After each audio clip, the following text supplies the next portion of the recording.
కార్మిక సమస్యలు పరిష్కరించడంలో కేంద్ర రాష్ట్ర ప్రభుత్వాలు అలసత్వం వహిస్తున్నాయని పెందుర్తి సిపిఎం పార్టీ నాయకులు బి జగన్ ఆగ్రహం వ్యక్తం చేశారు. సిపిఎం పార్టీ పిలుపు మేరకు కార్మిక సమస్య పరిష్కరించాలని కోరుతూ దేశవ్యాప్తంగా సమ్మెకు పిలుపునిచ్చారు. ఈ సందర్భంగా సిపిఎం పార్టీ ఆధ్వర్యంలో పెందుర్తిలో కార్మికులు నిరసనలు, ధర్నా, రాస్తారోకోలు నిర్వహించారు. ఈ సందర్భంగా జగన్ మాట్లాడుతూ దేశవ్యాప్తంగా కార్మికులు దీర్ఘకాలిక సమస్యలతో ఇబ్బంది పడుతున్నారన్నారు.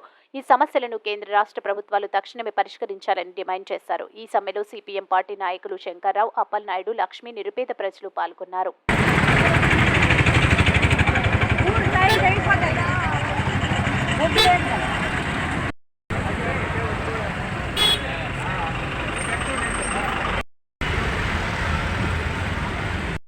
డ్యూటీ అయిపోయింది.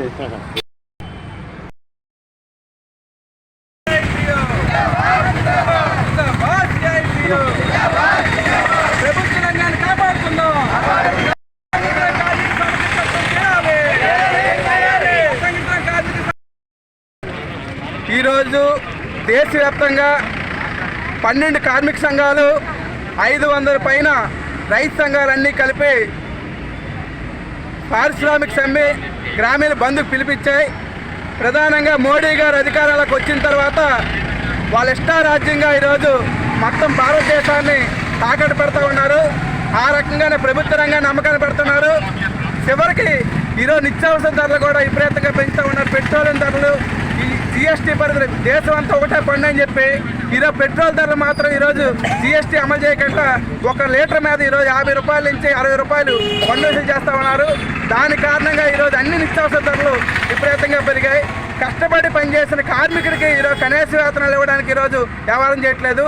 రాష్ట్ర ప్రభుత్వం గత 23 సంవత్సరాల నుంచి ఈరోజు కనీస వేతనాలు జీవోని అమలు చేయట్లేదు. అంటే ఈరోజు ఇస్తున్న జీతాలు 23 సంవత్సరాల క్రితం ఉండి జీతాలు.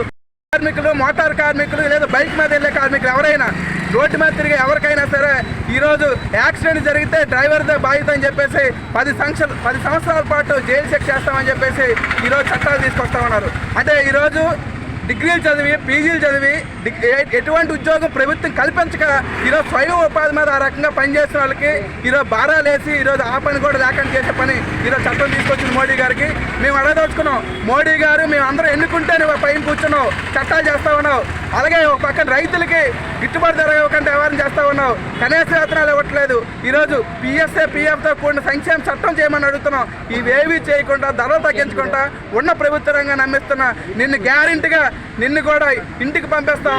ఆ రకంగా ఈ సమ్మె తర్వాత అయినా సరే ఈ సమస్యలన్నీ పరిష్కారం చేయకపోతే మోడీని దించుతాం.